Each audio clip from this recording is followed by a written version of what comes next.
Welcome back, everyone, to Speedrun Education Podcast. My name is Flash, and today I bring to you a very, very special episode with Ideas and Rebecca. And we tried out, she's from the Mario Kart Double Dash time trial community, which is the best Mario Kart community, let's be honest. But jokes aside, we tried out something new, or I tried out something new. I went away from the asking a bunch of questions kind of style to a more of a conversation. So I put in a lot of my opinion, and we lead the episode and the conversation from there. So I hope you enjoyed it. I think it was very, very good. I really enjoyed this recording. And it went on a lot longer than we both anticipated. So I think that's a good sign that this episode was very, very good, because we talked so long without ever noticing it, and it wasn't really any kind of like getting too long or getting like too uninteresting. It was not draining or anything. It was like always up with the pace and with the conversation. It was like just a very good natural conversation. We were just talking and not asking just a bunch of questions. So I hope you enjoyed the episode as much as I did. And yeah, first of all, sorry for no episode last week, but I got another solo episode prepared for next week, but I will tell you at the end about this. So now have fun with this one. It's a great episode. So yeah, see you. Hello everybody, welcome back to Speedrun Education Podcast. Today I have a very special guest. It's Ideas from the Mario Kart Double Dash community, from the Double Dash time trialing community. How are you doing? And what are you bringing us today? Hi. So yeah, as you said, I'm a Mario Kart Double Dash speedrunner, or more specifically, like a time trialer, because like most of the Mario Karts, most of their speedrunning is time trialing each individual courses. And yeah, that's me. My name is Becca. Yeah, I'm going to refer to you as Becca or Rebecca in general, because I think your nickname has like doesn't sound like boring like some of the nicknames from the Double Dash community do, without like offending them. But no, it's like, I don't know, if a name sounds like very good on its own without like random numbers or random combinations of different words, and it's like something you could name someone just like this, like with one word. It's like, I don't know, it's good. Like, I don't know, but for example, in like, I don't know, pro play of League of Legends or something, I think like so many, especially Korean or Chinese players, have so many funny names or interesting names. Yeah, but if you're like, you understand English, then you know those sound very weird. But I think for those players, they are really, really cool or original. Okay, without little off topic, but that's great. That's exactly what I want to do for today's episode. So first of all, like time trialing Mario Kart always has been a thing, but why do you time trial Double Dash? Or better say it, why is Double Dash the best Mario Kart? Oh, why is Double Dash the best Mario Kart? I love that question. So like, I haven't really played all the Mario Karts. I've only really played Double Dash. I tried a bit of Mario Kart Wii, a really small amount of 64, but after that, I haven't played like any of them. I mean, I have Deluxe on the Switch, but like, just casually playing it. Yeah. But I would say Double Dash is the best because of the manual mini turbos. So there are a few other games that have that. I think Mario Kart 64 and DS. DS, yes. Yeah. So Mario Kart 64 and DS. But the thing about Mario Kart 64 and DS is, in DS you can just spam them over and over and over again. And I mean, that's a lot of technical skill in itself, obviously. And it kills your D-pad. It does kill your D-pad.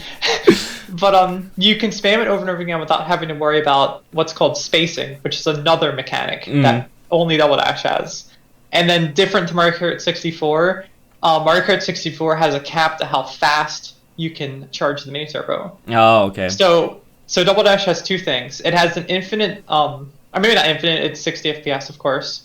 You can charge it as fast as you can, and you have to space them out. So you can't just spam them over and over again. You have to have a bit of technical skill to wait between each mini turbo. Okay, I didn't know that. I thought whenever I did a mini turbo and didn't get my next mini turbo ready, I thought I just sucked at it or just messed up my input or something.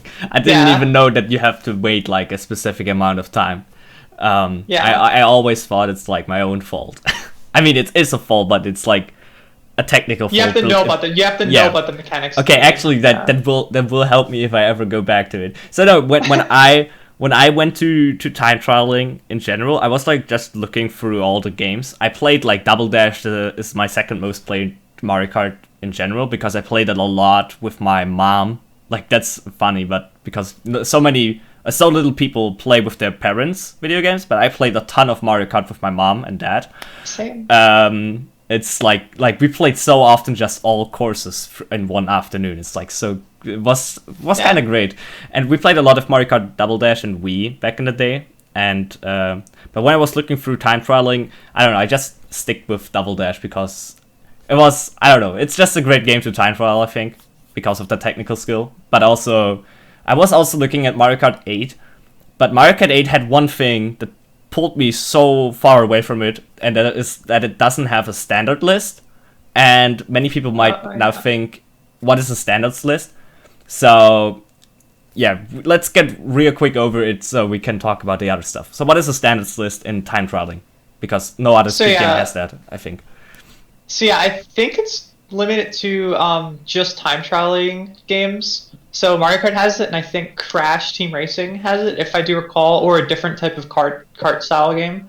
I could be wrong there, but I'm pretty sure like Crash has it. Maybe Diddy Kong Racing too. Oh, and Diddy Kong Racing might have it. Either one of those, again, I'm not entirely sure. But yeah, so standards list is like a tier list of like your times being categorized. So like in the beginning, it's like, what is it? Beginner, intermediate, advanced, expert, hero, titan, myth, and then God. Yeah. And then after God, there's God plus 1 through 10. Yeah. So yeah, it's just like a tier list of your times. So like say you got like a beginner time or something, and it's probably like not that great. It's in the top 1,000 or so. But then you have a lot of motivation to get to the next tier. So that gives you motivation not to just get a rank, but a whole tier list, which is, in my opinion at least, like I think that gives players a lot of motivation to like keep going, keep grinding for the next tier list or the next tier. Yeah. No, that was like the one reason that made me really, really motivated to time trial this game than any other game. I mean, every other game but Mario Kart 8 has that, but Double Dash is the one I had the most access to and I had the most experience with, and I was like the most interested in. But yeah, it really gives you a motivation. Like you grind so long for one time, and if you now beat this time by, let's say, 0.5 seconds, you get one rank upwards. And you can argue like, oh, you always try in speedrunning to get faster, but something about this tier list or tier ranking system, however you want to call it, is like giving you a lot more of what is it called? Like not motivation, but like the chemical thing, like I know what you mean. Like, I mean serotonin, but yeah, like the dopamine. Yeah, like a feeling of accomplishment. Yeah, a feeling of accomplishment. It just gives you like, yes, I finally got it, and it also. What is also great about it is it lets you compare your tracks with each other. Like, let's say you got like an expert or advanced time in one track. Now you should get like the same rank on every other track, on every other track, and you don't feel like lost. Like, oh, now I got this time on this track. How good is this compared to another track? Like, obviously, balance-wise is like a lot of things, or a few things are probably wrong balance-wise and could be better balanced on this standards list. But it still gives you like a lot of comparison, motivation, and it's just like nice thing to do. I think it would be cool to see these things implemented in other speed games, but I think it's a ton of work and it's probably very, very hard to do. Like to do it well. Yeah. So that's that, and like, isn't it like that? Not every track has like the highest rank yet achieved by a human, or in general. Yeah. So how comes that? Like, why is it that like for a game that's that old, like 18 years or something, or 17, and has been speedrun and time trial since ever? Why is it that some of the standards that made up by the community are so far unreachable, like Rainbow Road or I don't know, DK Mountain maybe. Why is it? Like, why did you put the pedestal so high? Like, do you have an answer to this? There's a huge history to it that I will try to explain logically in a clear way, but I may be jumping up here and there. So originally the standards were made when the game like first ever came out. So like 17 years ago or so, by like the pioneers of like Double Dash time travelers. They had some like algorithm that like they like put in their program, I'm sure, and it spit out a bunch of numbers for what like the standards are. That was also before a bunch of mechanics were found out, of course. Before ATEC, before like RTEC, which I can explain later, of course. Yeah, we will talk about those things. And of course, but it's just before it was a bunch of mechanics were explained or discovered. So the original standards were all like they were kind of messed up at first, since there was like the first rendition of them. Like I think Myth was like God at the time. So like that's like insane to think about. Yeah. So and then after some tech started being found out, people were like, we can push these tracks like seconds and seconds faster. So they eventually came out with like God, Myth Plus, Titan Plus, God Plus 1 through 10. Yeah. And then that was it. That's actually been the standard since like 12, 14 years ago now or so. Again, people didn't realize either how much time save there is or how little time save there is with how good you can be at certain techs in the game. Specifically ATEC. ATEC you can push to the absolute limit of the game. Like to the very brinks. So certain maps, specifically like Mushroom City, Mushroom Bridge, Peach Beach, the God plus 10 was achieved really easy, or fairly easy, which is the highest tier you can possibly go. So yeah, God plus 10 was like achieved super easy because people pushed ATEC to the limit, because those tracks are where they were designed, or ATEC like really benefited from it. Yeah, a lot of straights, and the curves are also not like wanky or anything. No like hills or something you need to practice. Yeah, so like mostly straight lines, which is perfect for ATEC because that's like it makes you go in a straight line. But then there's Rainbow Road, which there's probably only like 6 MTs in the entire 3-minute track, while like Mushroom City or Peach Beach has like hundreds. So it relies less on ATEC. So God plus 10 is not achievable right now. It's impossible. Even by like tasks, theoretically? It might be by task because the MTs, they can spit out frame perfect MTs, which will, change the entire game, of course. But human wise, God plus 10, there's just no way. Like perfect RTEC, perfect everything for human wise. It's just like it's not achievable. But in the community right now, a bunch of like the community leaders and stuff are making a new standards list actually. We're revising the entire thing, and we're like really close to being done. We had a Mario Kart Double Dash fantasy league like a month or two ago at this point. When I joined, this started. Yeah, that used the new standards to see how people like to see what times people could achieve compared to the old standards list. We had every type of skill level player, beginner, like middle, and then even like world record level. People were like testing out the standards list, and they're really well done. Like they're really well. All of them are achievable now. They like seem to be really balanced, and we might go through with this new standards list after 12, 14 years or so. So that's pretty cool. Yeah, so you all hear it. When you want to get into Mario Kart Double Dash, now is the perfect time, or about to be the perfect time. So you already like mentioned the tech, and that's like I think the craziest part about this game, because it feels like when I talk with a friend of mine about Mario Kart, he always says Mario Kart Double Dash is basically the Melee of Mario Kart, but it doesn't have like that big of a community like Melee has. So a lot of people often compare Melee to Mario Kart Wii because of the community aspect. But on the technical aspect, it's always like Double Dash is like Double Dash. so far ahead of everything else. So you already mentioned stuff like ATEC and other things. So I want to like go through all of them. like chronologically. And I think one thing I want to explain the most here is like just general drifting, because I think there's so much depth to just normal drifting and normal curves that it's like kind of absurd. Because like in most Mario Kart games, you just like start a drift and then you get like the most perfect line, and then you execute the drift with the highest speed boost, whatever.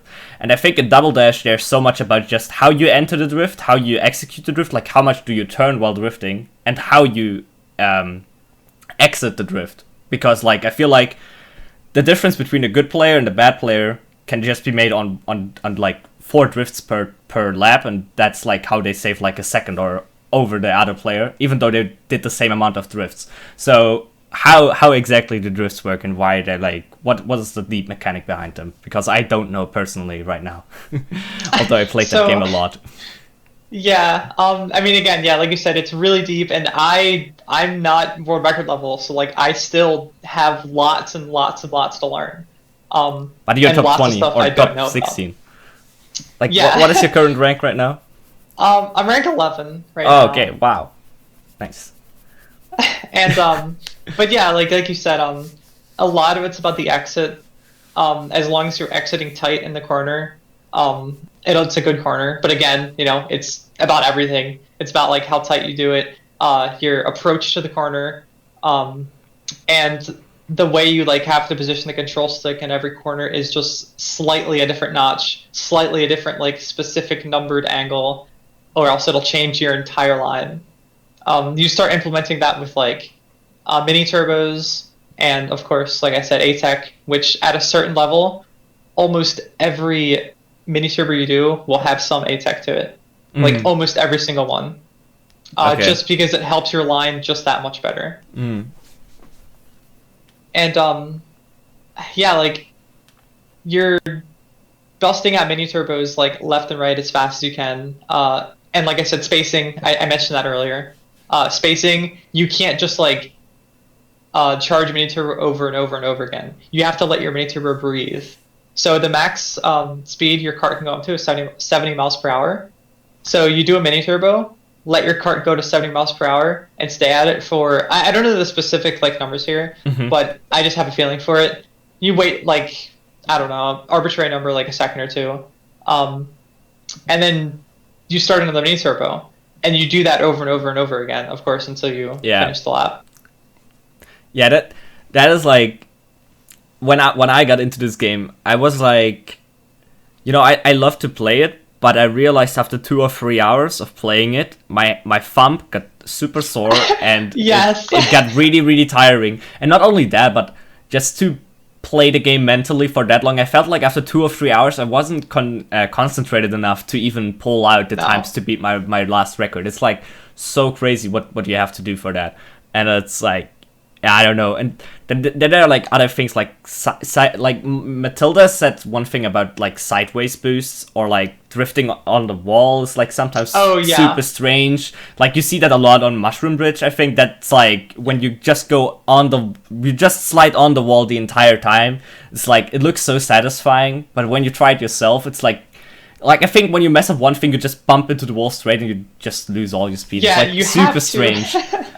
You have to do a perfect mini turbo every time, or else you just get stuck at the wall. Yeah. But that is the perfect line, is grinding against the wall the entire time. Yeah. So yeah, that's some of the tech I missed. There's a bunch of tech I missed. Yeah, but no. There's L tech, R tech. We can talk about boosting. Like. Yeah. But like, what is like sideways boosting? Like, how does it work? And like, could you maybe also explain like how drifting in general works? Because I feel like on the like when a casual is watching, they don't really get how drifting works. Like when you go from like normal drift to orange to blue. The neutral. Okay, yeah. So like actually like drift to get a mini turbo, you hold the R or L button, and then you go either left or right twice, and then go back to neutral. So you go left, neutral, and then you release R button, and that'll go from yellow, orange to blue, and that's how you get a mini turbo. Yeah. But yes, and like you have to do that with your thumb on the control stick. That's why every Double Dash player has a callus on their thumb, because you're just spamming it left and right, over and over again. I also feel like at some time everyone has like the completely broken control stick. Like mine, my GameCube was like my GameCube controller is super old, like from the original days of the GameCube, and it's like was already not the best, but it's like getting worse and worse. It's like kind of destroyed at this point. It's like so crazy, and also that like I think what a lot of people underestimate, if you go like this is what I noticed when I was playing. Like normally you just flip, like as a newcomer, I feel like you just flip left, right, and that's how you drift to the left or to the right, because you didn't know about this neutral state, that you just have to go over to neutral. Yeah, you just have to go to neutral. That's a huge thing. Yeah, because if you go to neutral, I feel like you have so much more control over the car, because you can like decide, do you go like a little bit more, like do you go a little bit over neutral so you like turn a little bit more, or do you just like it makes so many things so much easier, but also so precise, because when you race against your ghost and you realize you didn't hit that perfect neutral, you just like fall one car length behind your ghost, and you were before that you were like ahead maybe. It's like so crazy that how so many little things decide whether your time is going to be good or not. It's like kind of absurd to me, but I think that's like what time trialing is. Yeah, so, I mean, it's the milliseconds. Like eventually you just have to 0.1 and that's a PR. Yeah. And like anything, like going, like you said, you could PR if you went neutral or not. That really small movement. Yeah. Yeah. And like you also said like L and R tech. I just want to get that out of the window, and then we can move on to like other things. Yeah, so L tech is, there's certain corners in the game, specifically like Wario Coliseum and the turning the spiral of Rainbow Road. Yeah, like that you, a normal drift, you go super wide. Like your cart can't just drift that normally. So you implement L tech, which is just spamming L as fast as you can. Actually, it's one of the beginner techs compared to R tech. R tech is much harder. You spam L while you still hold R. Yeah, you drift in the corner and you spam L, and sometimes you hold B to just slow down, because sometimes you will just go like even wider. That happens too. And then, not the opposite, but the other tech is R tech, which has a much higher skill ceiling. So R tech is just not spamming it, but in a certain specific rhythm. So it's 3 frames down and 7 frames up with the R button, clicking at like R release, R release, R release, R release. Holy shit. And it's really hard. Yeah, no, I was like talking with a friend of mine. Like he played a lot of Mario Kart Double Dash himself, and he's like a good friend of mine. And he was like curious how difficult really R tech is, and like how much of a difference makes it, like if you hold a few frames longer. Like, is it really going to change your entire time, or like it does. So R tech is everything. So it basically, like on courses like Rainbow Road, it comes like a lot down to how well your R tech is on each left in the spiral, and you can like basically lose or break your entire run on this point. It's kind of crazy. Like it is. No, it's like absurd to me. Especially like since Rainbow Road is like the longest track, and it's like always on the end of the lap. It's like, I don't know. It's why everyone hates Rainbow Road. Rainbow Road is the most hated track in all of Double Dash because of that reason. Yeah, no, I can see that. No, Rainbow Road felt often, like for me, I was just low rank, obviously. I was like just on the expert time, so like basically in the middle.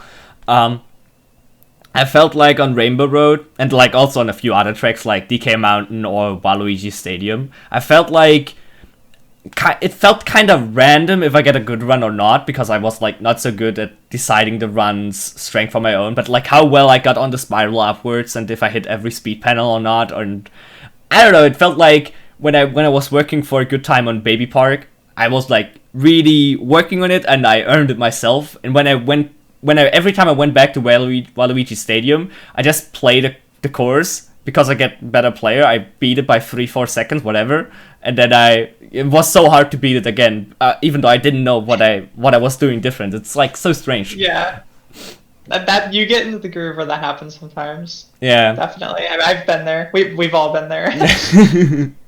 No, I this game is so cool. I feel like one thing this game has over, or one thing I really like about this game is that it doesn't rely so much on shortcuts. Like Mario Kart 8 Deluxe time trialing is like all about like executing shortcuts on nearly every track, I feel like. Or on most of the tracks, like how well you abuse your mushrooms and how well can you do like shroomless shortcuts, and that will like push you so high or so low. And then I feel like in Double Dash it's just on most tracks, like DK Mountain is like the only one I can think of right now who has one shortcut or one significant shortcut in time trialing. But on Double Dash it's like one straight line upwards. And so what are your thoughts about this? Like, was this like a good thing for you, and like how did it? I don't know. Maybe just talk about your thoughts of the tracks, because I definitely can. I mean, regarding the shortcuts, so Double Dash is actually, like, even though how old it is, it's super polished compared to, like, of course, like you think of like ultra shortcuts, everyone thinks Mario Kart Wii. Mario Kart Wii has like an ultra shortcut in like every single track, sometimes multiple in the same track. And but yeah, so Double Dash only has 2 ultra shortcuts and then like 2 like normal shortcuts. So the normal shortcuts being, like you said, one of them being DKM, which is just like skipping like the one just a turn. Yeah, it's just skipping like one turn. You just like fall down straight to the bridge. And the other one being the IP3. One's the YOLO. That's the proper term in Yoshi Circuit. I didn't name that. I'm just saying. What is the YOLO? Is it like the tiny thing on the tail, or where? Oh no! No! The very beginning. Yeah. It's with the mushroom. Like. Yeah. But you can also do this without the shroom, don't you? That's the shortcut. Yeah, you can do it shroomless, which is not the shortcut. It's not an ultra shortcut. Just do a properly timed mini turbo and you get over it. It's really not that hard. Mini turbos are busted in this game. Yeah, mini turbos are busted in this game. You can go 70 miles per hour in the grass. Like, that's all you need to know. And same with the DKM one. It's fairly easy to execute. You just turn into the corner and you get it eventually. Yeah. So the ultra, and this one isn't really an ultra shortcut, but the Waluigi one, you hit a Lakitu barrier, and you just get put into the next part of the track, and then you're like right there next to the finish line. The next one, these 2 were discovered very recently in the last like year by Goomba. Okay. Yeah, these are the 2 actual like ultra shortcuts, like official ultra shortcuts. That's the Mushroom Bridge one and the Bowser Castle one. And the way they work is really complicated. Wait, I didn't know about Mushroom Bridge, actually. Yeah, so Mushroom Bridge is insane. You have to go out of bounds, and then you have to hit a Lakitu skip, and then you hit a Lakitu barrier, and like it's really complicated. I would want to just tell you to go watch Goomba's video on it. Yeah, no, I will. He explains it so well and like so precise. I was about to say I will put like links of video footage of those shortcuts in the description, so you all can watch it. Yeah, and of course the Bowser Castle one he discovered. Again, it just has something to do with the checkpoints that I don't really know about personally, because the checkpoints are really different in this game compared to like I said, where the ultra shortcuts are like, you skip a checkpoint and it just counts. This one, if you skip a checkpoint, it doesn't count the lap. You have to go. It's called out of bounds stacking. So you have to like stack your out of bounds, and it like counts as a checkpoint or something. Again, watch the video, and he will tell you everything. But yeah, those are the 2 like ultra shortcuts. Another thing about that, actually, if you look at other like Mario Kart leaderboards, sometimes they have them split into 2 categories: shortcuts and non-shortcuts. So our leaderboards doesn't have a non-shortcut because there's only like 3. Yeah. So you don't even like use, like you're not allowed to use them in like time trialing. And yes, you're not allowed to use them. But you're allowed to use them, for example, in cup speedruns. I think. Yes, and like Grand Prix and stuff. We do, however, have like a Google Doc for people that do like get times with like the Waluigi shortcut, Mushroom Bridge shortcut, etc. But it's not like official on like the website. It's just like us keeping track in the community. Or the standard in like the scene. Like, and there's no standards for them. I'm just like curious, like how like probably just the very best in regular time trialing are also like the best in those. I suppose like Goomba. I mean, it's still about like mini turbo. I was curious if like one person was just like grinding out to be very very good on those, if those could like beat like the really really good ones. And the more interesting question for me would be how well would those people be acknowledged for that? Like, would people give them credits for, or would they just say, "Oh, you just like practiced the cheesy stuff, like get really good at Mario Kart time trialing if you want to compete with us"? I don't know. It sounds very toxic, but you know, sometimes community, like I recently talked with a friend of mine, and he was like, in SM64, like a lot of people give credit for like 120 star and 70 star, and if you're like whatever your time is in 16 star, this is like the world record, like no one gives a shit about it. Maybe. Yeah, no, I can see that. But yes, actually, there is a player in the community that when like the Mushroom Bridge skip was found, and then he joined the community like a little after, he grinded it. Like he grinded it for world record, and he got it several times. Like Goomba took it back, then he took it back again. Like they were like fighting back and forth, and it was really cool to see. He also did Grand Prix with it. He was the first one actually to implement it in Grand Prix, and he got world record with the ultra shortcut in it. Yeah, because it's like so quote unquote broken. It saved like minutes. Yeah, it was broken. It saved minutes. If you implemented, you got world record. It's just really hard. It was, I mean, for a while everyone was like, it's not really RTA viable. There's no way you're gonna grind that out, and he did. So I mean, he got it. But then again, Goomba did take it back. Okay. Goomba grinded out also, and he took it back. But yeah, no, and I mean, some people were like, you just grinded it for like a free record, but I think it's commendable. I mean, it's still a record. Like, you implemented it, we thought it wasn't RTA viable, and you proved us wrong. Yeah. So like, I think that's cool. Like, I don't know, I think that's really cool. No, I definitely think that. Like, I'm like, you know, all about it. Those people who like are really really good at those games and just grind out things. But I'm also like very very, you know, for the people who just this isn't really true like for Double Dash or like most games, but for example in like Ocarina of Time is like a game that has like so many people who just discover all the glitches. They don't run like the game itself. They just like sit down and figure things out. It's like very very crazy. I talked with a few of them, but it needs those people as much as it needs like a ZFG who's then going for the world record in Hando, or you know, it's like, you know, it's still like a community aspect of like speedrunning. And if someone is like showing, hey, this is RTA viable now, you know, other people could optimize this even further. It's like kind of crazy to think about that, you know, how we go from, oh no, this will never be possible. Like we say this in every speed game basically. No, this time will never be possible, or this trick will never be possible.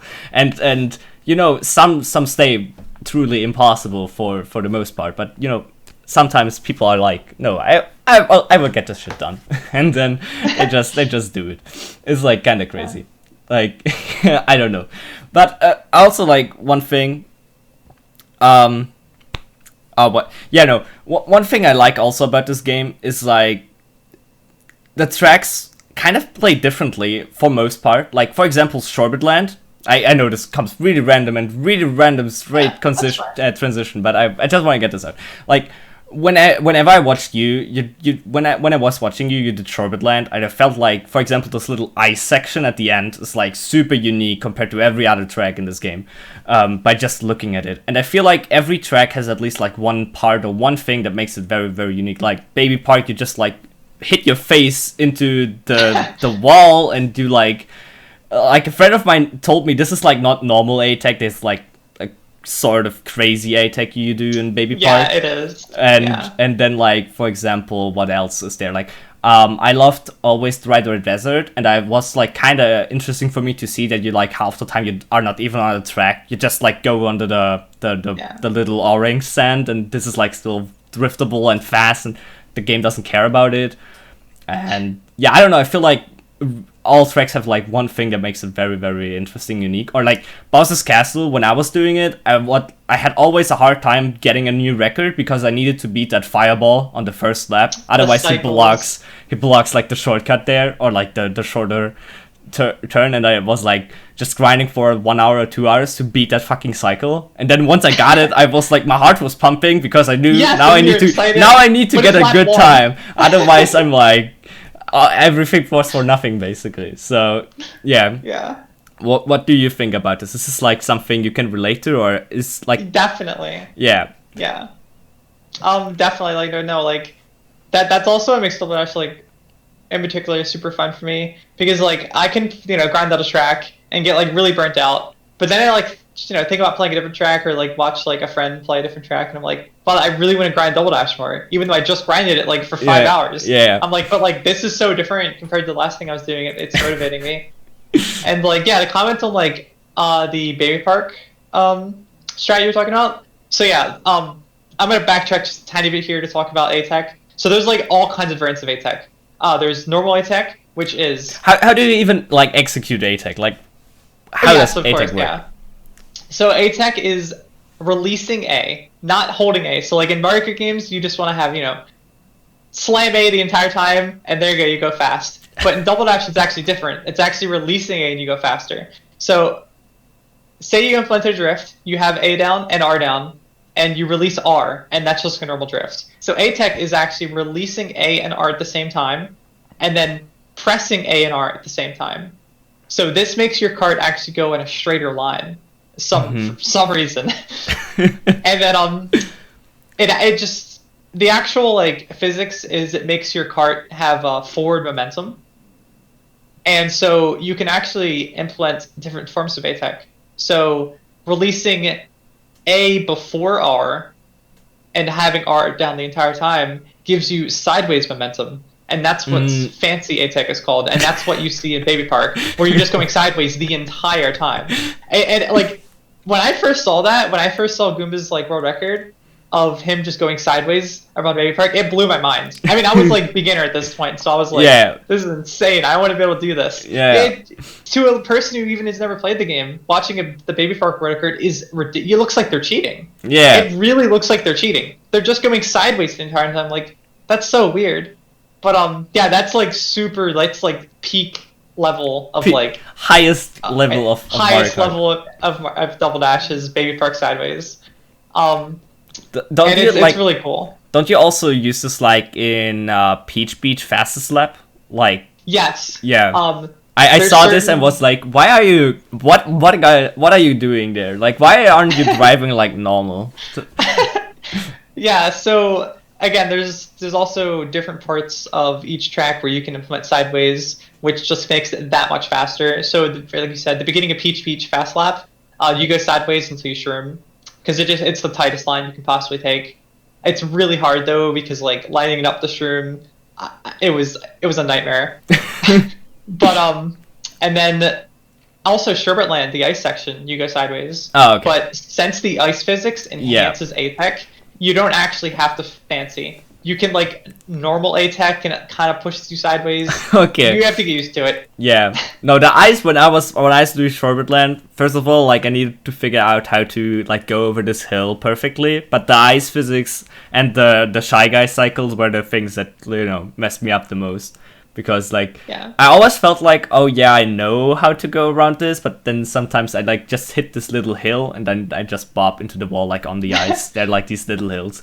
It's like, so this is also one thing I really find crazy about this game. Like this was something I figured out when I was doing Grand Prix speedruns for fun.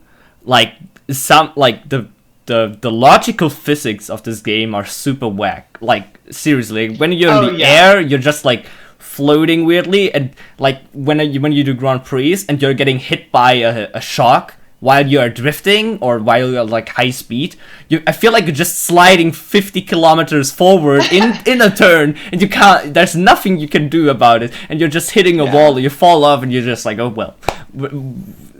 I guess I'm dead now. It's like kind of crazy. So this game has like a lot of whack things, I think, and I also feel like, I don't know. I feel like if you have played it as a child, you really really like it. But if you haven't, this game feels kind of whack to you. I agree. Casually, this game's a nightmare, and I've always said this on like stream and everything. Like, casually, Mario Kart Double Dash kind of sucks. Like, the mechanics suck.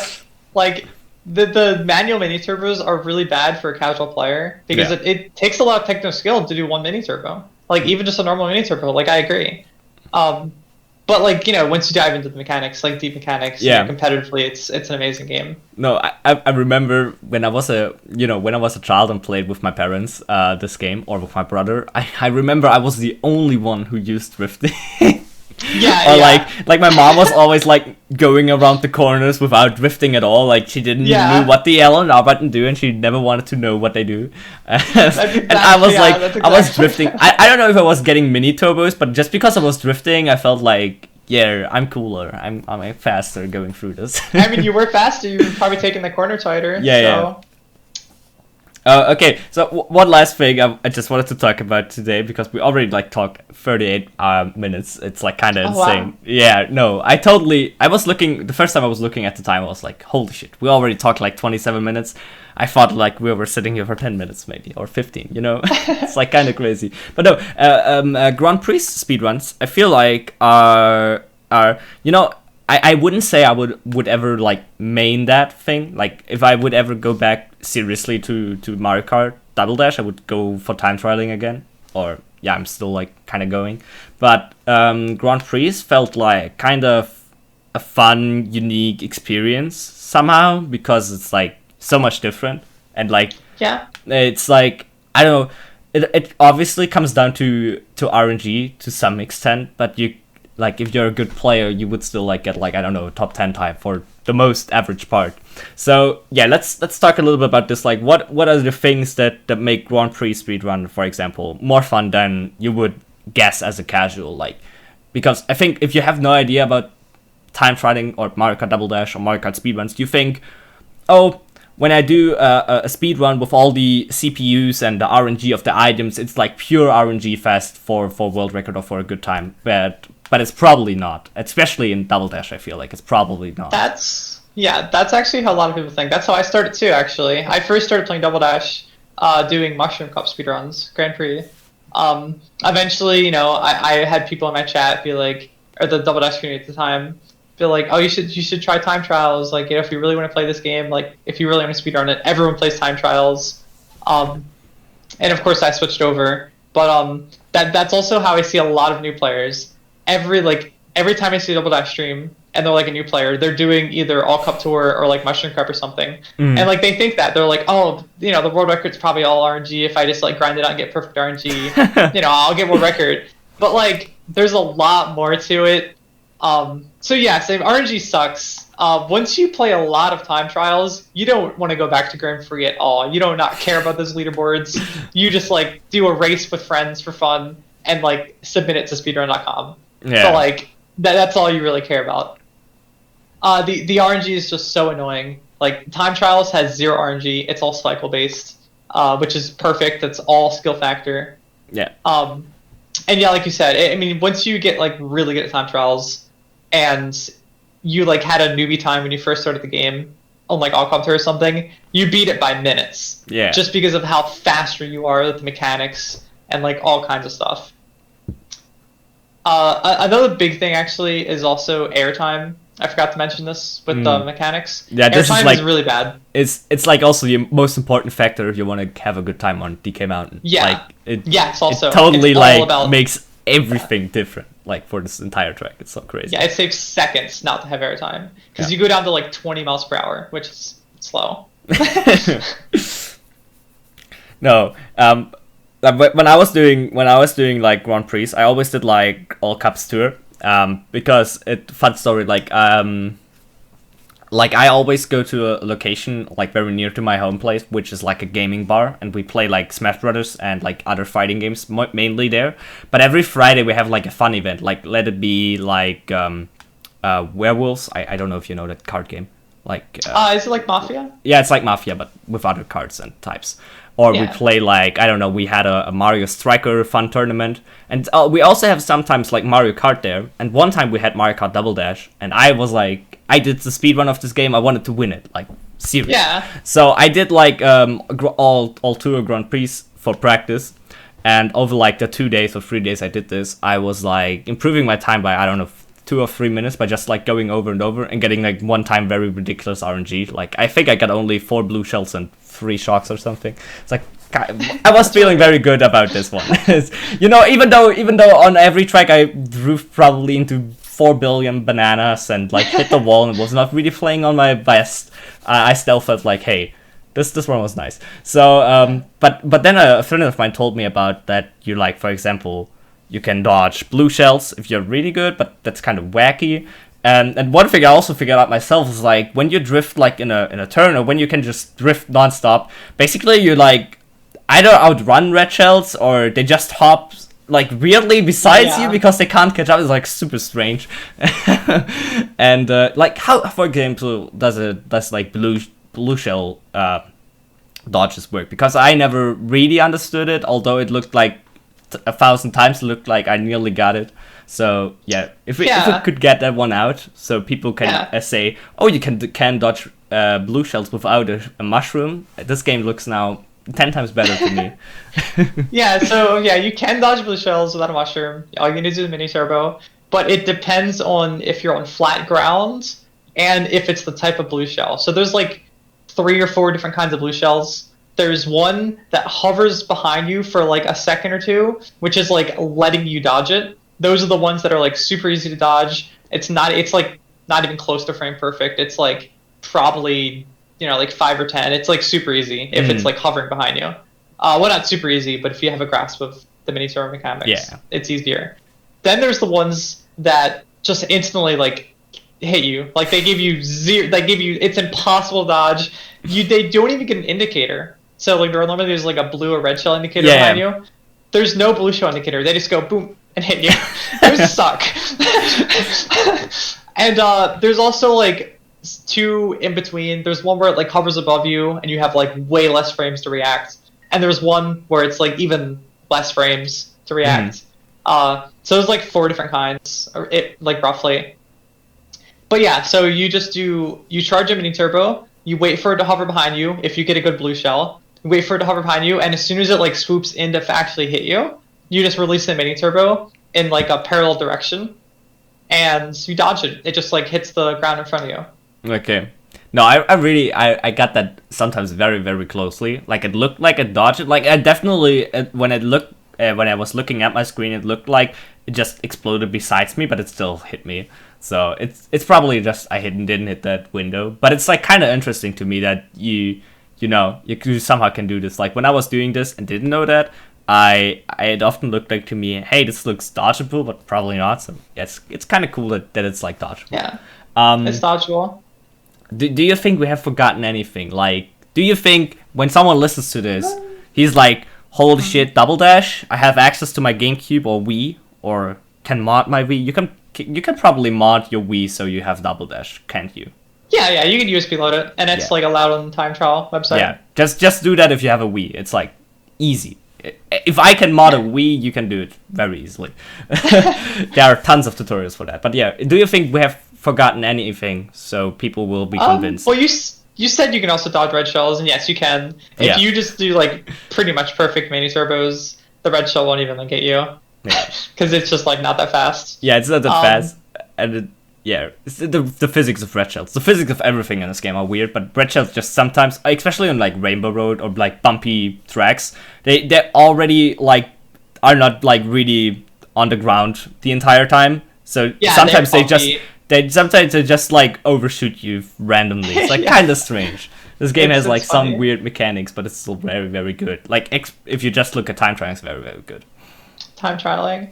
I would like to like say the MarioKart64.com/mkdd is where the website is for like time trialing and like the rankings and all that stuff. Yeah. So of course visit that website. And the Discord, the Double Dash public Discord is amazing. Yeah. Also, if you have like the opportunity to stream this game, just do it. I will guarantee you at some point there will be a good player popping in and just look at you and tell you some stuff. Like I don't know how many people rejoined me from the Mario Kart Double Dash community, but there were a lot who just like were very nice, gave me like friendly advice. It's like very cool. Like I was very, very welcomed, even though I didn't, try to be welcomed. Well, yeah, we have a bot in there that like shows who's playing Double Dash. Yeah. You just have to have the speedrun tag on, and like people will pop in. I pop in every time I see one. I like always either say hi or follow them real quick, and like if they want tips, I give them. But I try not to backseat game. No, actually, one thing I always want to get this out because this podcast was primarily made to help people to get started with speedrunning. So if one is thinking about time trialing Mario Kart Double Dash or even just like speedrunning Grand Prix or something, what would you say them to get like the best start with the game? Like what do you think gives them the most fun or the best improvement or a big mix of both? What would your personal recommendation be? And I think with that we could like leave this episode and be very, very happy. I've seen a lot of people start with Grand Prix. Like I said, they start with the Grand Prix. They realize the RNG sucks. They realize how bad the mechanics are to a like casual or somebody just learning the game, and they quit the game. That happens all the time. So I would much prefer. I'm sure I'm speaking for like pretty much the entire community when I say this.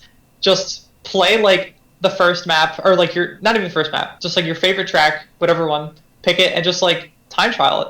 Just like don't even like look up any of the mechanics. Just see if you can beat your ghost over and over again.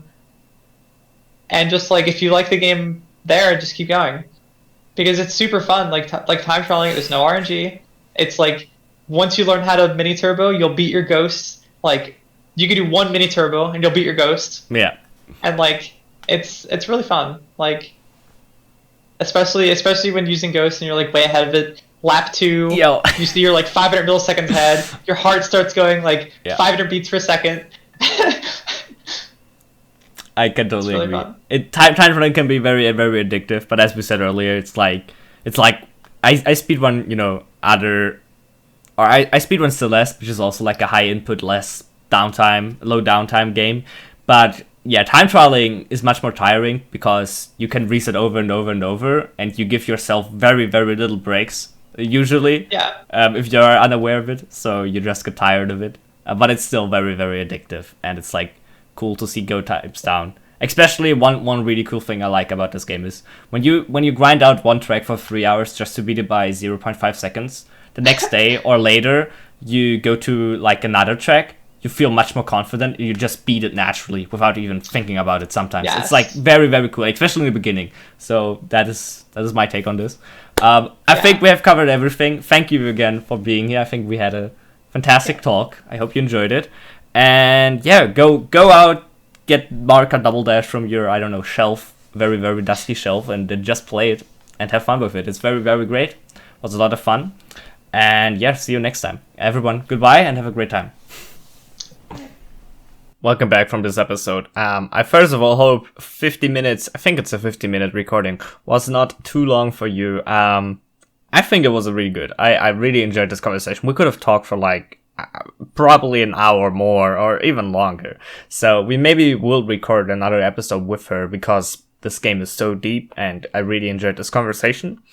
But yeah, next week, I will upload a solo episode most likely because some of my guests I am preparing with aren't really responding or have no time in the next weeks. So next week I will bring out a solo episode about practice and mindful practice and why it's important, etc. So keep an eye out for that if you want to improve your own speedruns. And yeah, I hope this long episode was good enough for you. And yeah, I hope you're having a great day and you keep enjoying the podcast. It really means a lot to me. So see you next week with the solo episode, and till then, have a great time.